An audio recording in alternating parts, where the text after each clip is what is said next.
right. Well, welcome everybody and happy Halloween. Hey, Mr. Lucas. It's been a while. Welcome. Welcome to our presentation tonight, Spooky Scams, Beware the Frights of Financial Fraud. So kind of a fun spin on a really serious topic. It's just us three today. Andrea and Eddie are at the Senate. They're having their Halloween fair, so they're passing out candy at the branch.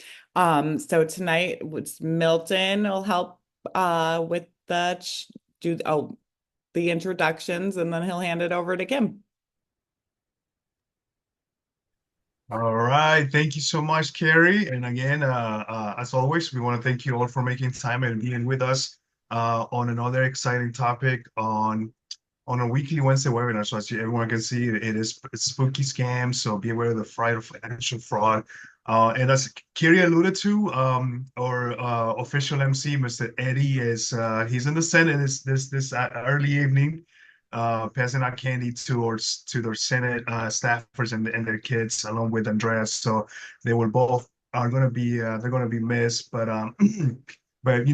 but that wasn't that we didn't want to use it as an excuse for us to come in and be in front of you all on this beautiful pre Halloween evening, right? I mean, tomorrow's Halloween, so it's exciting times. And as you can see, it's only three faces here, but it's your familiar faces, we hope. So from our marketing, you already heard her voice. Our very own Carrie Lazar, the one in charge of all the graphics, everything that you see on this beautiful presentation, that she's the one in charge. She's also going to be helping me with keeping track of the chat and the Q&A. So as always, we do encourage everyone to make this presentation as interactive as possible. At any time, if you have any questions, feel free to submit them using the chat feature. Or if you want to take advantage of the Q&A, you can also submit your questions through the Q&A as well. But again, we encourage everyone to submit your questions, comments using either the chat or the Q&A. And as always, everyone knows myself already. My name is Milton, and I'm the Membership Development Officer. And the person in charge of presenting this evening is I always call her my right hand, but she's also my left. She's everything for me. Kim Freely from our membership development team. So Kim, go ahead and take it away. Thank you so much, Milton and Carrie, and welcome to our valued members. I've tried all day to come up with some kind of spooky voice. I just can't do it. And I'm going to tell on Carrie and Milton. I got on the call and said, this is the one time that I wish I had a Vincent Price voice. And do you know, those two little youngsters had no idea who Vincent Price was. So hopefully somebody on this call does, because it made me feel really old. So anyways, we are so honored that you joined us this evening. We are going to get started. Bear with me just a second. Spooky scams. Beware of the frights of financial fraud. Carrie did just an awesome job with these graphics, with this PowerPoint. It's really cool. So bear with me and we will get started. Just one second. Having just a little bit of an issue, but it won't last long, I promise. Give me just a second. All right. Hopefully you can still hear me. Let me get this back for you. Thank you. All right. So spooky scams, beware the frights of financial fraud. So again, welcome everyone to tonight's webinar. It is Halloween Eve.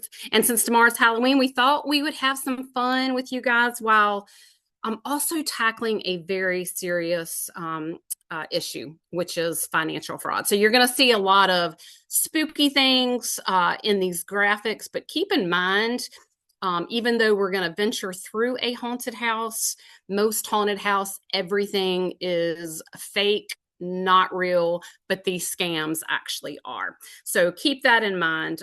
We thought we'd have some fun with tonight's theme of spooky scams, but make no mistake, the risk of financial fraud are all too real. They really are. So we're going to dive in. This is our agenda. for tonight. We're going to meet the monsters of financial fraud. We're going to explore some of the different types of scams there. Then we're going to move into spotting the tricks, where we're going to learn how to recognize those red flags that sometimes we can overlook. So finally, we're going to cover taking action against fraud, what to do if you suspect you're being targeted. And by the end of this presentation, you'll have the knowledge and the tools to keep these financial demons at bay. So here we are, the haunted house of scams. So as we step into the haunted house of scams, prepare yourself to meet the monsters of the financial world. And we truly believe they are monsters.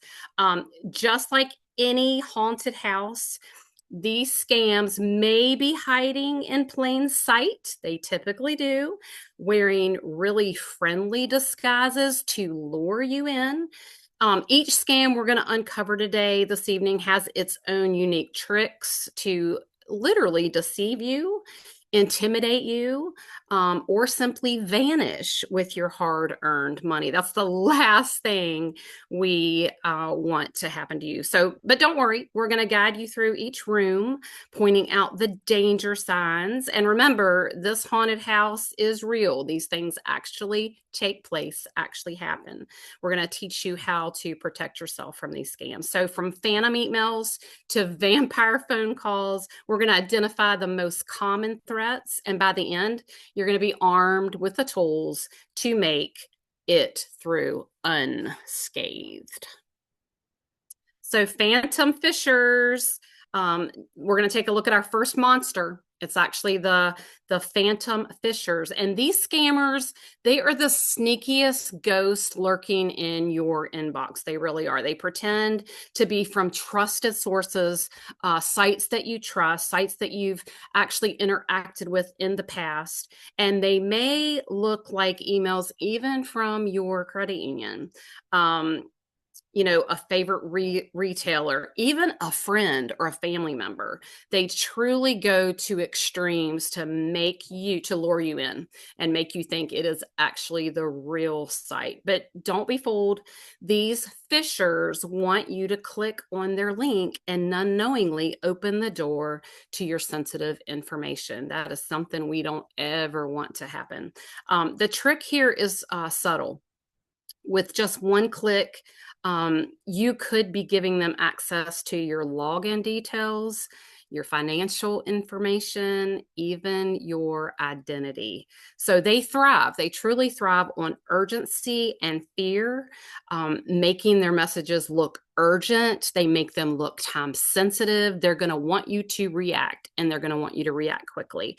So if something doesn't look right, something looks off, please pause. Hover over the link and double check the sender. It is not going to do you any harm to truly take an in-depth look, even if it is actually someone that you know. Just do that. Just a couple quick seconds to actually hover over it, look at it, make sure that the wording is correct. A lot of times it's not, and that can be your first sign that it is a fraudster. So remember the phantom phisher's goal, and that is to trick you into handing over your information willingly. So stay cautious. Always stay cautious. These scammers are getting more tech savvy, so you always want to have your guard up and don't let them haunt your inbox. It's the last thing we want to happen. So next, we're going to encounter vampire vishing. These scammers are like vampires. They're hiding behind phone calls, waiting to drain your finances. They often pose as someone trustworthy, maybe a government agency. They could pose as tech support or even your financial institution. And their goal is to sound convincing, create that urgency and fear, and hoping you'll let your guard down. I wish we had so many more people participate and attend these webinars. So please remember to spread the word.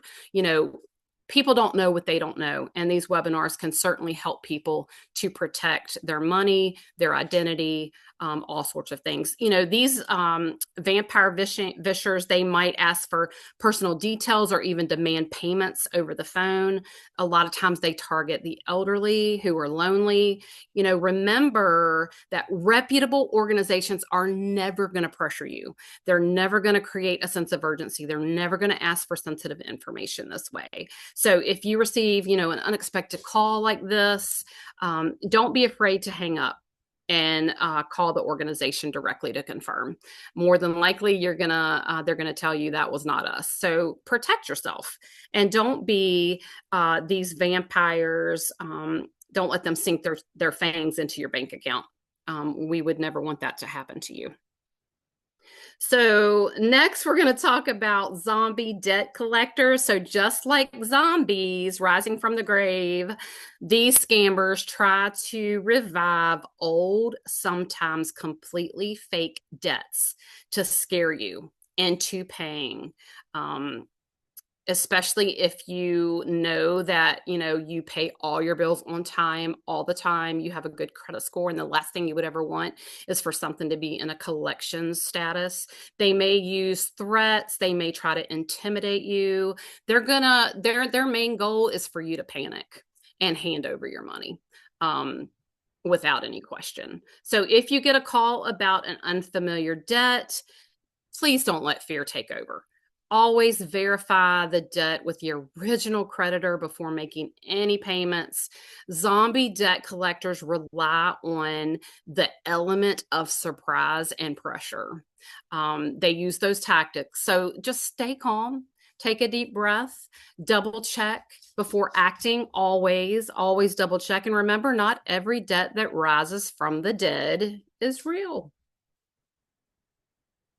So next up, let's look at phantom prize promises. This one's very popular and people get so excited, but it is a scam. This scam plays on excitement and curiosity. It tricks people into believing that they've won some type of big, huge, grand prize, a lottery, a luxurious vacation.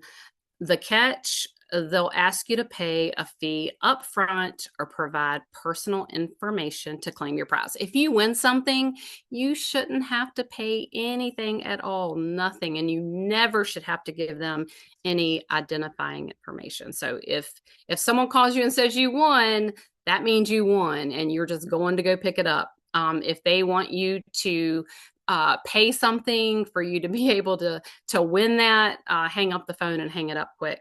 The promise of winning, it is tempting. A lot of people are tempted, but remember that legitimate sweepstakes or any type of prize winnings, they're never going to ask you to pay a claim for a reward. And if you get one of these too good to be true messages, pause and evaluate before taking action, because more than likely it is exactly what we just said. It is too good to be true. So scammers rely on the excitement, urgency that a big prize brings. So don't let them fool you with these phantom promises. It's just not worth it. And then our final monster for this evening is the Sirens song of fake investment. So just like the mythical sirens who turn sailors to their doom, these scammers lure you with promises of high guaranteed returns. I mean, who doesn't want that? But you have to realize if it sounds too good to be true, it is. So they may sound convincing, they may even sound trustworthy, but once you invest, guess what? They vanish and they take your money with them. And yet you can't get it back. You don't get it back typically. So if an investment opportunity sounds too good to be true, it probably is, you guys. True investments always carry some risk. So be cautious of anything offering, guaranteed returns. Protect yourself always by researching thoroughly, consulting a trusted financial advisor like Fellows, who we partner with, before making, that big decision. And don't let the sirens lead you astray. So we've met some of the scariest scams, each with their own tricks to, lure consumers, people in. And now it's time to uncover how we can spot these tricks before we get fooled. That's the whole key here, to be able to identify when there's a red flag. So just knowing which houses give out the best treats on Halloween, and we all know who they are.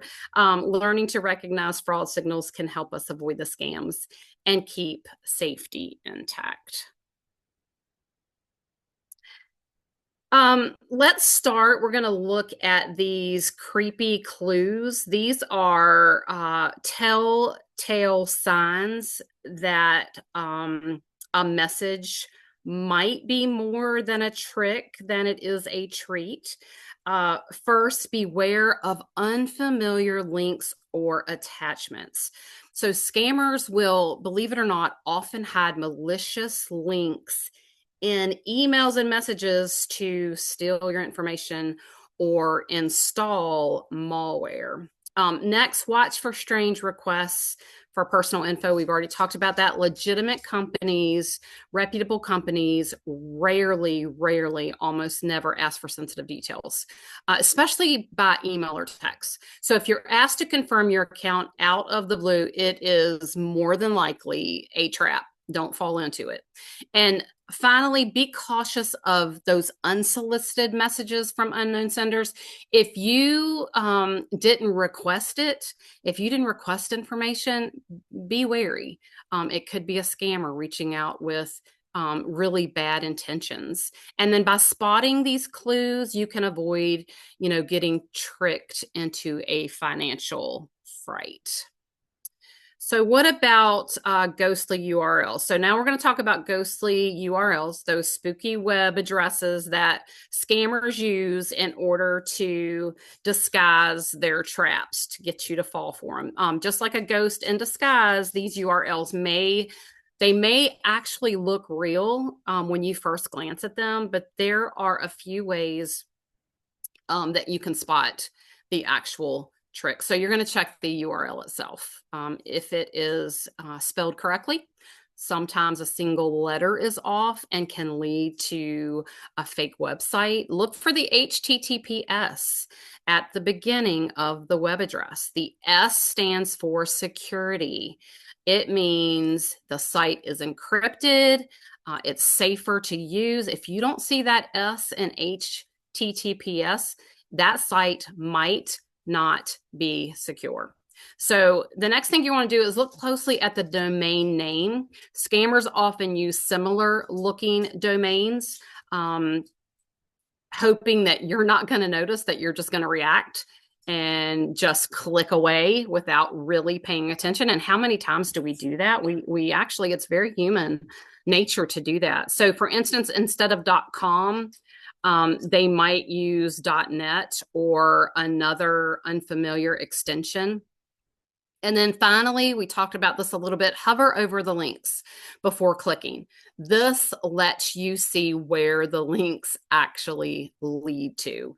And if it looks suspicious or it doesn't match the sender, it's best to delete it, avoid it, don't click on anything. So, by paying attention to these ghostly clues, including checking for the HTTPS, you can avoid getting trapped into a scammer's web. Another really common tactic that scammers are using is masked identities. They pretend to be someone you trust, and that makes the scam even more convincing. By hiding behind well-known names and organizations, they hope that they will gain your confidence and trick you into sharing that very personal information that could actually steal your identity. So scammers, oftentimes they'll pose as things like government agencies like the IRS, Social Security Administration, claiming, that you owe money or you need to provide information urgently. This can create, a lot of fear and pressure for people, making people act quickly without questioning it at all. So, and there are also tech support scams, and these scammers sometimes will call you, sometimes they'll email you, and they pretend to be from a reputable tech company. They claim there's an issue with your laptop, your computer. They'll ask for remote access. Don't ever do it. And once they're in, they can install that malware or steal all of the information, especially personal information that is on your laptop or PC. And finally, there are scams from people posing as trusted companies, like your financial institution or a well-known retailer. I think we all know the retailer called Amazon. I'm pretty sure we all know. So they might say there's a problem with your account or ask you to confirm order details, and their goal is to gather as much personal information as possible from you.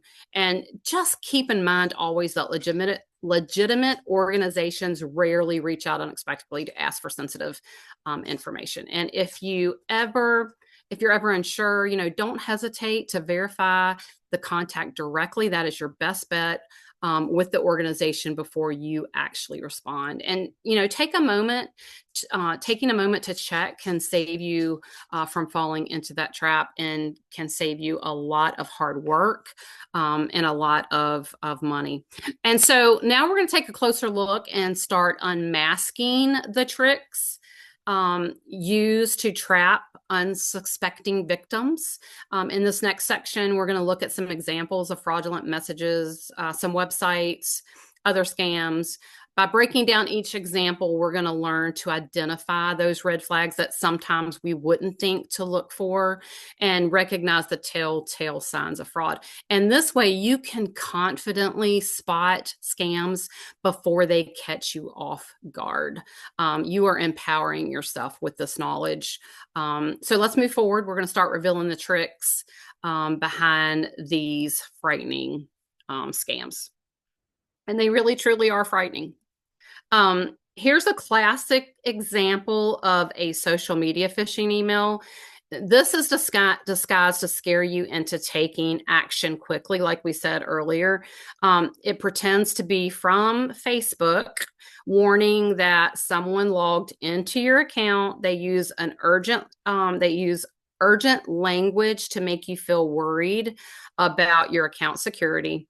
So let's take a look at the red flags here. So first, notice how they push you to act by offering buttons like report the user, yes, it's me. Scammers know that urgency and you clicking quickly without thinking, that is their whole goal here. So another clue is the generic message structure.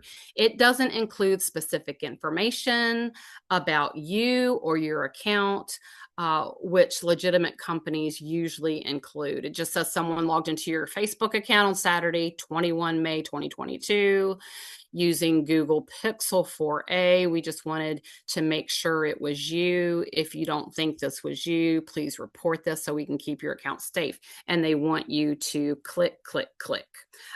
If you ever receive an email like this, don't click any links. Don't do it. Go directly to the website or the app and log into your account and check for any security alerts there. This way, you avoid accidentally handing over your information to those scammers. This email here is an example of an account suspension scam. It's designed really to create a sense, again, of urgency and panic. It claims that your account will be suspended or even deleted unless you take immediate action. So it says, we notice that you have signed into your account in a while. If you would like to continue receiving emails with this account, please click on keep it active. Don't do it. Don't click. If you did not reply back by July 1st, the account will stop receiving email messages and the contents of your mailbox, including all email messages, settings, and folders will be permanently deleted. Can you imagine the panic that this would cause someone? Another clue, like we said, it's the lack of personalized information. Legitimate companies typically address you by name and provide account details that make you know that it is who they say they are. You also want to check the sender's email address closely. Scammers often use email addresses that look official at first glance, but contain subtle errors or inconsistencies. And if you receive an email like this, just don't click the links. Just don't do it. Go directly to the website or the app and check for any notifications there that there's an issue. Even if you can find a phone number, pick up the phone and call them, not from this email, but from their legitimate website or app. Taking a moment to verify can really prevent you from falling victim to these types of scams. So now we have an example of a fake USPS website. Scammers, often create these kinds of fake sites to trick people into entering sensitive information, especially around issues related to package delivery, which most of us have, and it creates a real sense of urgency. Notice how it looks almost like the real USPS site, but there are a few warning signs. So first, check the web address. It's slightly off from the official USPS URL with, those extra characters. It has misspellings and can, easily go unnoticed if we're just not paying attention and we're just rushing, which most of us are busy and we're just trying to put out one fire after another. And we just click, click, click, give, give, give. Make sure that you don't do that. Another red flag is the request for payment information for something trivial like address verification or redelivery. USPS and other legitimate delivery services will never ask for credit card information just to confirm an address. If you see an email like this, my recommendation is that you just delete it and just know that, it's not valid. It's a scam. If you encounter these types of things, make sure you don't enter any information. Go directly to the official USPS website or app, to identify or verify any issues with your packages. Just being vigilant about checking URLs and questioning unexpected requests for payment. It can save you from these types of scams that are absolutely out there. And then this is an example of a fake delivery notification text, a common phishing tactic. It's actually designed to look like a real message from a delivery service. So notice the elements here. Here it mentions a tracking code.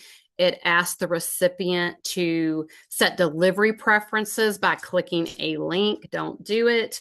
And this approach is meant to, again, what are they trying to do? Create urgency, make you panic.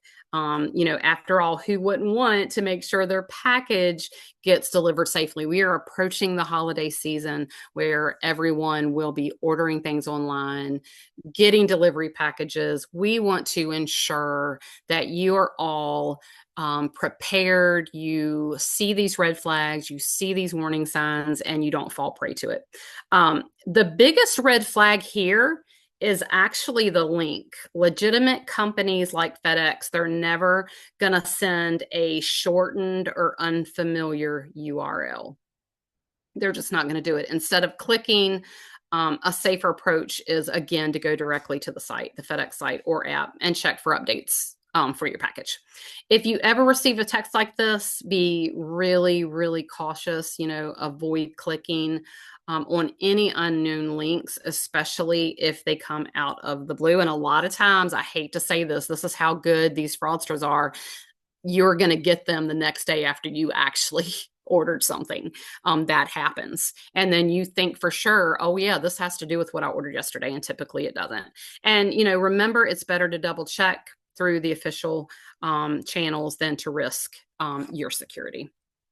So here we have, here we have a refund and overpayment scan text. This is where scammers really try to lure people in with promises of a refund or overpayment that supposedly needs to be claimed. Who doesn't want extra money, an overpayment? We all do. And that looks pretty, tempting. So let's break down the red flags. First, notice the urgency. They label this as a final notice and imply that if you don't act, you're going to forfeit that refund. They often use urgency to pressure you into clicking on the links, just without thinking. And consider the unlikely scenario. DMV, other government agencies would not send refunds or payment notifications through a text message, especially not within a shortened or suspicious looking link. So I have actually gotten this text message before, and I had just gone through the Easy Pass lane. So of course, I'm literally thinking this is legitimate. Did I click on it? No, I didn't. Was I tempted to? I was. I truly thought it was legitimate. And then I thought, whoa, wait. Because they do it at the perfect timing when you've actually just done a transaction or you've actually just gone through the Easy Pass. And then I'm thinking, if I were to get a text message or an email, it'd be from Easy Pass. It wouldn't be from DMV. But again, it truly catches you off guard. They've gotten really good at what they are doing. If you receive a message like this, don't click on it. Don't click on the link. Instead, if you're concerned, contact the organization directly using official channels. What's the worst thing that could happen? Especially with the Easy Pass that I got, and it was saying, DMV, you went through this and you owe this money. What's the worst thing that could happen? The worst thing that could happen would be they would turn me in. I would get a notice by mail. So you really have to think through, what is the worst case scenario here? You're not going to get this 10863. And that's okay, because the minute you click on that, they've got all your information. So we have explored, the haunting halls of financial scams and seen the trick scammers use, what they use to try to catch us off guard. And they are so good at it. Now we're going to talk about exercising these demons, the steps we can take to protect ourselves and stay safe from fraud. And in this section, we're going to go over key defenses, from using two-factor authentication to creating strong passwords, recognizing the signs that something just isn't right. Go with your gut always. And by following these strategies, you're going to be so well equipped to keep these financial ghouls at bay. So to truly ward off evil and protect ourselves, and it really is truly evil, from financial demons of fraud, here are some key actions that we can take. First is the two-factor authentication, 2FA. And this extra layer of security requires you to confirm your identity through a second step, making it harder for scammers to access your accounts. And next, please use strong passwords. Avoid easy to guess combinations like 1, 2, 3, 4, 5, or password create. You gotta create unique, complex password for each account. I have a mother. My mother is 80, but she is a very young 80. She's more like a 40-year-old 80. But she needed help creating passwords. And she was like, she loves John Wayne. So she was making all of her passwords John Wayne. Then she would tell somebody, yeah, all my passwords are John Wayne. And I really had to have a candid conversation. Sometimes the roles reverse when we get older and our parents get older. And I was like, Mother, you cannot use that word for your password, nor can you tell everybody what your passwords are that you use. So we got her straightened out. But I mean, truly, people want it easy and something they can remember. Please, please, please create strong passwords. It is so important. Enable account alerts through our website, through my USS FCU online banking. This will help you to stay on top of any unusual activity, anything that you're not doing. You can set up notifications for specific actions. You can do large transactions. You can do low balance warnings. You can do notifications for login attempts. That way you are immediately aware if something happens or something seems off. Keep all your software updated. That is so important. Updates, often include those security patches that protect against the latest threats. So make sure that you stay up to date with that. It's really, really essential. And make sure you are using your Wi-Fi secure, but make sure if you ever go anywhere, don't use Wi-Fi at Starbucks or at a hospital. It's not going to be secure. So everything you are potentially doing when you have connected to that unsecure Wi-Fi, someone could be watching behind the scenes, that ghost, that ghoul.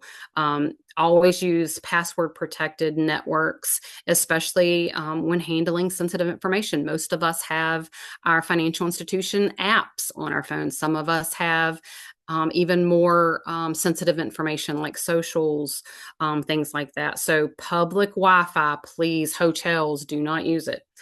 Make it a habit to monitor your accounts regularly. You should be looking at your bank accounts, any accounts that you have.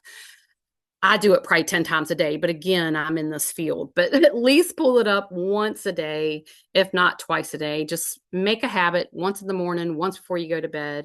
Check your statements. Please, please, please, even if you have electronic statements, make sure you look at them, look at your monthly statements, look at your quarterly statements. It is so imperative that you catch these things early before they get out of hand. And we also say you have the option to freeze your credit report. You have the option, and it doesn't cost a thing. That way, if someone does get your information and they try to apply for things, those financial institutions, those lenders can't do a thing until that credit bureau is unfrozen. And feel free to put an alert, do not extend offer applications or credit to anyone until you have called me, the consumer, at this phone number. You can put that, we see it every day here, you can put that on your credit report. So really, by following these steps, you're going to have a really powerful defense against scammers to keep your financial life secure. If you find yourself facing a potential fraud or scam, it's really essential that you take action immediately. So we're going to go over the key steps that you should follow to protect yourself and limit any potential damage. First, respond quickly. So we just talked about don't respond quickly to emails that you don't know who the sender is.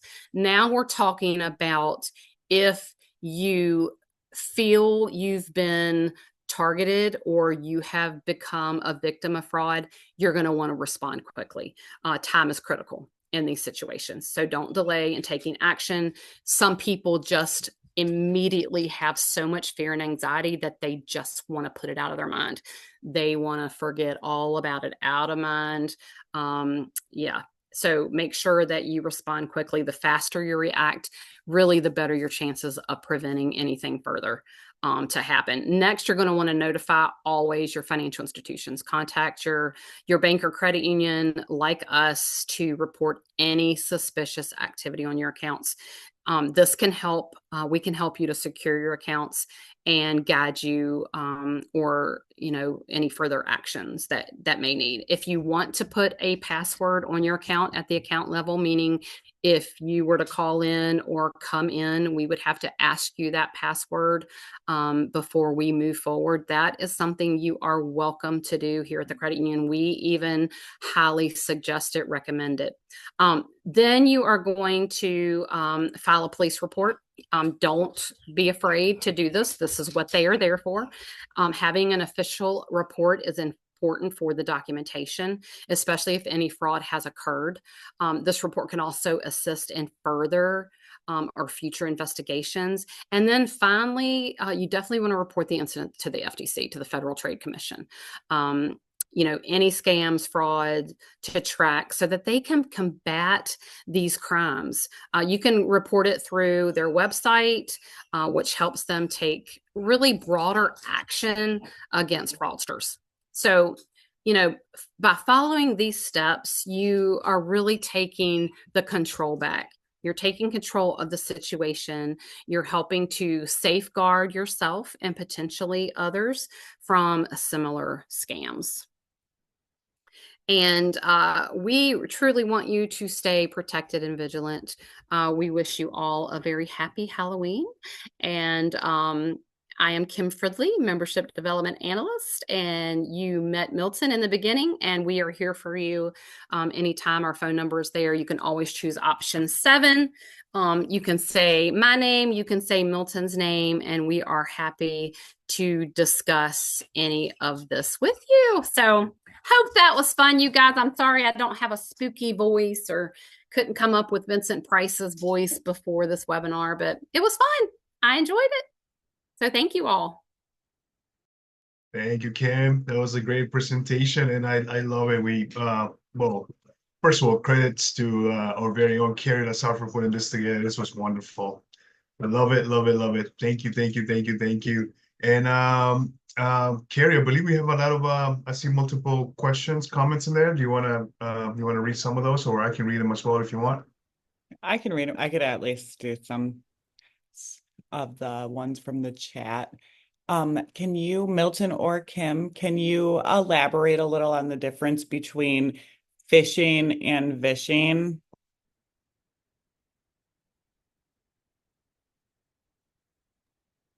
Awesome. Yes, I'll be more than happy to do that.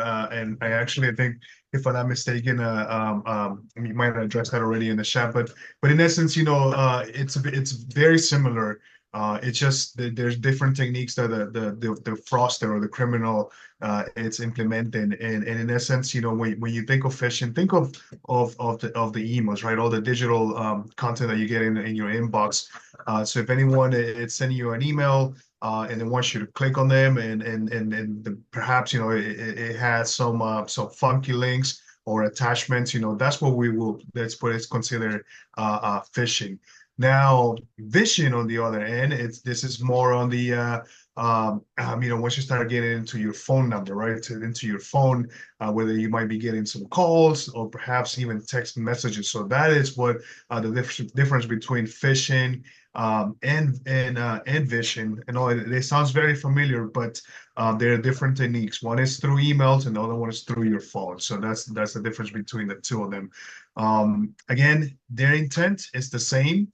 They're just trying to find a weak moment, a distraction, to get you to click, download, or input some of your personal information, and so that they can steal that from you. So be very, very careful whenever you get emails, phone calls, text messages.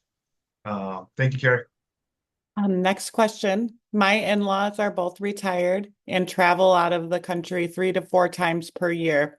Their bank account has been hacked again this week. Starts with small transactions that increase in dollar amount. They canceled their credit cards again. What causes this to happen?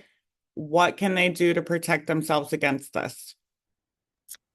So this is so unfortunate, and I have not heard of anyone having this issue this many times. So first of all, you really should refer them to the credit union, have them open an account here, and you'd get $89 and they would get $89. But seriously, something is happening. They are using their card somewhere. I don't know if it's online. If you go to a restaurant and you give the card to the server, they take the card away from your table. The information could potentially be written down. There are people who have those devices that can scan your information. You can be walking into Target. You could be walking into the grocery store, and if you have that card in your wallet, in your back pocket, in your purse, they can actually scan that information. To me, I would definitely be talking to that financial institution, because 3 to 4 times a year is pretty significant as far as I'm concerned. But again, we're talking about parents, in-laws who could utilize this type of training, this type of webinar. So like we stated, we're going to share it with you, have them sit down, have them watch it. Something like this could turn this completely around and they might not have this happen again. I'm not blaming either side, them or any type of merchant or financial institution. I'm just saying it sounds to me like they could be using an untrusted website where they're entering their information, something like that. But that's pretty excessive, and I'm so sorry that that's happened. That can cause a lot of anxiety. Yeah, and if I may add to, pretty much you already touched on it, but I do want a little emphasis to it, which is the those remote scanners that oftentimes criminals use, especially in the airports. The reason why I'm saying that is because I'm a victim of it myself. Not long ago I was taking a trip and I had a layover in Miami, and it was only for an hour, and I make my connection, and next thing I know, when I get to my final destination, I have all types of alerts from my credit card company letting me know that, hey, did you approve these purchases? Long story short, I've had about 7 different transactions in a matter of 3 hours after I left Miami, and I knew that obviously somebody had scanned my wallets. With that, I will say that I know if you search online now, there's actually particular devices or wallets that they're selling out there, that can help you from that being scanned. That's something that I would highly recommend to look into. But just know that airports are oftentimes is one of those favorite places for the criminals to go and try to scan and get as much information as they can from individuals, that are traveling or passing through, different places. So be very careful. That's the best way to do it. Take advantage of the digital formats now with your credit cards. Nowadays, you can actually add your credit card into your e-wallet, so that way you don't actually have to have a physical card, or just put it in a safe and secure location. And again, when you go to gas stations, when you go to any grocery stores, oftentimes they can put card readers there as well too, that they will, in essence, steal all of your information, and you don't even know it. Because it almost seems like those devices belong to the machines that you're using, when in fact they don't. But again, be very, very careful. We always vigilant. That's the best advice we can give you. They should also, if they're having it, freeze their credit, right? Milton and Kim, like that would be decent. Absolutely, Carrie. I Yeah. also feel like there's been an unprecedented number of data breaches lately, which leads to more phishing attempts, which just leads to, more incidents. Okay. So how can I tell if the Wi-Fi in my hotel room is secure or not? So it's That's a good. definitely going to tell you. Go ahead, Milton. Sorry. No, go ahead, Kimmy. Okay. Yeah, Yeah. so it's definitely going to tell you when you go to your settings in your phone on your laptop and you choose Wi-Fi, show me available Wi-Fi's. It's going to show you the hotel. It's more than likely going to say guest, and it's going to say unsecure. I don't know of a hotel that has a secure Wi-Fi. So I'll just tell you my own experience because I do travel frequently. And I'm not advertising this at all, but I have my own little Wi-Fi box that I received through my phone company. It's like $30 a month, and it is so worth it. I can go to Starbucks, I can go to a hotel, I can go to an airport, and I just have this little box that is completely secure with my own password, and I am protected no matter where I go. I will not log in to an unsecure Wi-Fi just because it just sets you up to possibly have that information stolen. If anybody wants to add anything, please feel free. The Yeah, and I Wi-Fi on was your phone, right? The yeah. hotspot's probably what you're gonna say. Yeah, absolutely. I was going to say that nowadays most cell phone companies they actually have a feature that you can actually turn your cell phone into a hotspot. So make sure that you take advantage of it. And if you're like somebody like Kim that travels a lot, that might be something that if your provider doesn't have it, ask and see if in fact they do offer some type of option, or get a Wi-Fi. But every time you go into a public place and you want to connect to the Wi-Fi, it will tell you, your device will tell you this is a public connection. So anytime it's public, many people can get in it, and that's when bad things can happen. So again, we're not saying don't use it. More than welcome to do so. But if you have no other choice, make sure that the sites that you're going are not sites where are having to enter any of your credentials. So don't access your online banking for your banks. Don't go into get into anything that might set you up for to enter your credentials where you don't want no one to know. So again, if you just want to browse the web, read the news, listen to some music, by all means, you can use it. We're not telling you not to, but be very careful, be very mindful that if you do want to access your financial, any bank account information, for that, just hit the brakes, because that might set you up for something that you don't want, and it can create a lot of headaches down the road for you. So be very careful. All right, but by clicking on a link, what information can they get if I haven't given any? That's another great question, and thank you for sending that. And oftentimes, we think that nothing happened because you didn't click on it. I mean, you only click on it, you only clicked on it, but you didn't download anything. And so, it, it's a 50-50 chance. And in essence, what can happen by you clicking on the link, they can actually send you a spyware, where they can actually, track everything that you do. Those criminals nowadays, like I said, are getting very, very crafty. So in essence, they can spy everything that you're doing, monitor your activity online, just by clicking on that. I mean, they can easily, get into your IP address and start keeping track of everything that you're doing. So again, be very careful. There are different companies that provide internet security, that you can look into. And at any time, if you do happen to click in any of those links, um, if you have the security in place, you're most likely going to get a warning before you can even access the website. So even if you click on the link, it might not take you directly to the link. So again, be very careful. And so, do not click on any links that they send you, because even though you're not entering any information, but that might be all they need in order for them to start tracking your activity, and that can set you up for headaches down the road. All right, I think this will be the last one, Milton, unless some more come through. But I got scammed in that I provided my credit card and address.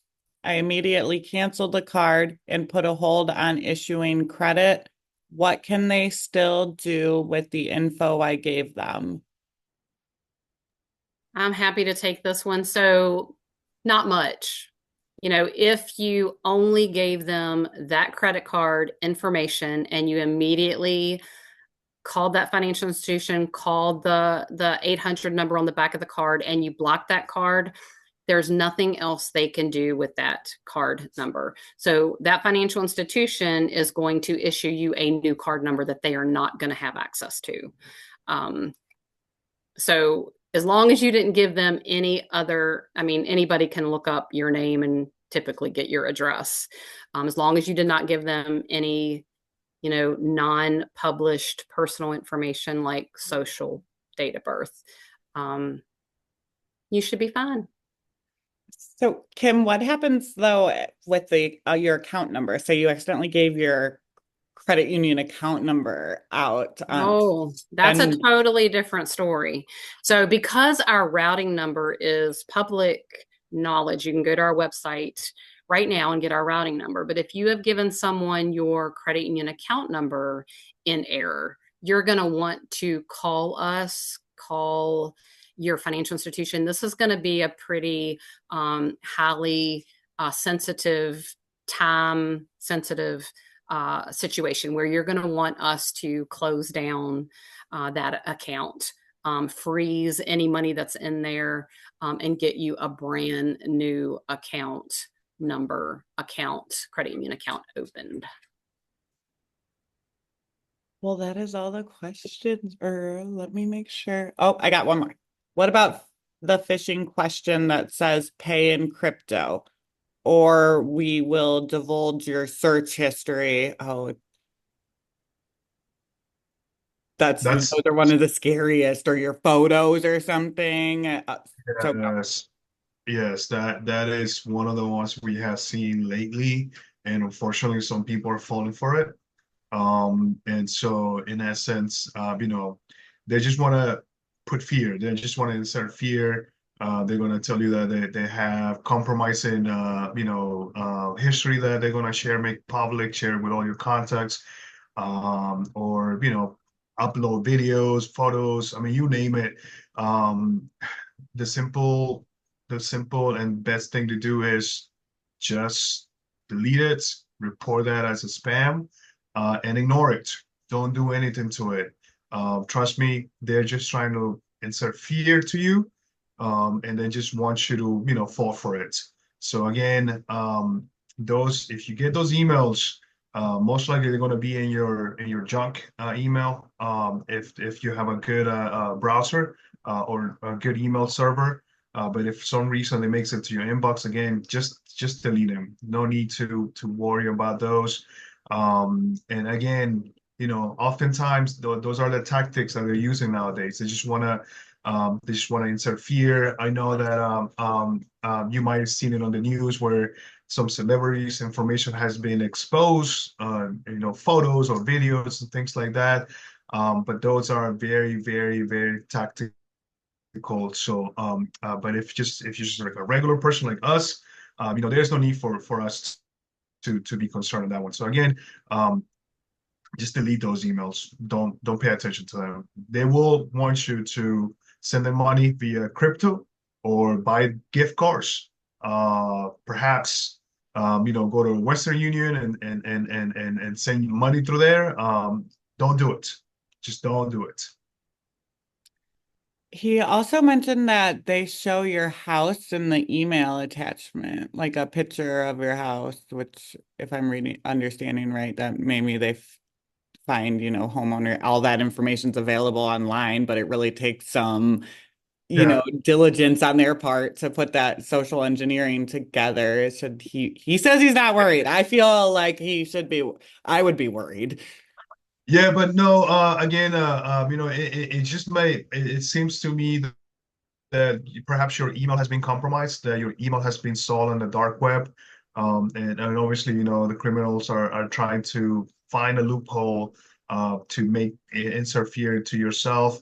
And again, by simply looking up your name, I mean, nowadays, just about anything, it's public. So, there's a lot of website that actually you can go and find people. I think it's called. Well, there's a couple of them. I can't think of an actual name right now, but if you want to look up someone by name, you can look them up, and you might be able to find their address. You might be able to see when they bought a house and whatnot. So a lot of that information, believe it or not, is public.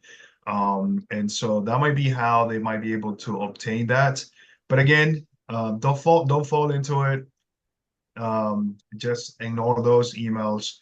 I will say that maybe getting a internet security software, where you might be able to add an additional layer of security to yourself might be something that I would recommend. But don't send any money. do not send any money, because the moment you send $1, they're not gonna stop. They're gonna continue. They're gonna want you to send more and more and more and more and more. And trust me, that's just the tactics that they use. Their goal is for somebody. They send the same email to about 100 or more people, or thousands of people, and if they get one person, that's it. They made their day. So don't do it. Don't become that one person. Be very careful, regardless of what they send you.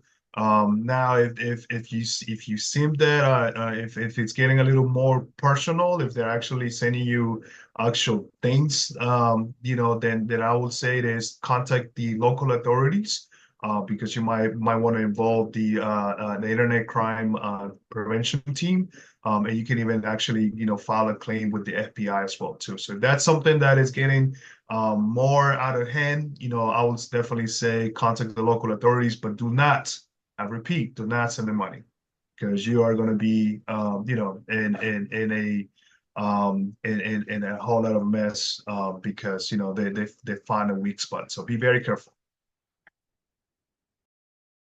All right. One more question. Are there any free password issuing apps that you would recommend, probably? So when you say free password issuing, my first thought is a password vault or a password manager that stores your passwords. Yes, there are lots of them. I kind of take this as you're wanting an app that creates a secure password for you. I'm not sure. And I don't know of any of those. Carrie, Milton may know of some, but I just know of the password managers and vaults that will protect and keep your passwords. Yeah, you might want to check. I know Google has one. It's a password manager that you can use with Google. I know also Microsoft provides one as well too. Obviously, if you want to get more technical, there are other pay companies that you can look into. But I know with Google, they even offer the option to do face recognition as a tool to store your passwords. So if you want to look into that, by all means. But Google and Microsoft are the two companies that I do know that they do offer password manager services that you might want to look into it for free. Again, if you want to get more fancy, there are other companies out there that they will have a monthly service fee associated with it. But I would always say Google or Microsoft would be your go-to options. They will definitely provide something for you if that's something that you're looking for. But again, talking about passwords, do not write them down and leave it in places that can be easy for anyone to see it. Be very careful, and just don't leave it on your computer files without making sure that you put a lock in them. So just in essence, just protect yourself. And I hate that we always talk about this and we share data with you all about the number of cases on identity theft, and how those numbers continue to be on the rise every year. I mean, year after year, those numbers continue to be almost double, and sometimes even triple the number of cases from previous years. So don't be a victim, and this is the reason why we do this webinars for everyone, for our members here, and even our non-members. And I think I saw there a question whether we're going to share this presentation, and the answer to it is yes. Our wonderful Carrie will send a copy of this presentation to everyone. You will also be able to see the recording of this presentation as well on our website. So I highly recommend you going into our website, ussfcu.org. And then we actually have an option there for the webinar, so you can click on that. You can see all your upcoming webinars. You can also see the recordings of the previous webinars. So again, highly encourage you to go to that to our website, and if you want to, if you missed a webinar in the past and you want to watch it, by all means, you're more than welcome to do so. And in that, speaking of that, we want to invite you all to next week's webinar. We have another exciting webinar. I think Kim and Carrie were talking about it, how we're literally after tomorrow, we know it's the shopping season. It's around the corner. I mean, Can't believe it. Christmas time. It's here. Black Friday. It's only what, 3.5 weeks away? Crazy. So with that being said, our webinar for next week is from wishes to rewards. Make the most of your holiday spending. So come on and join us next week, and invite your friends, family, neighbors, anyone.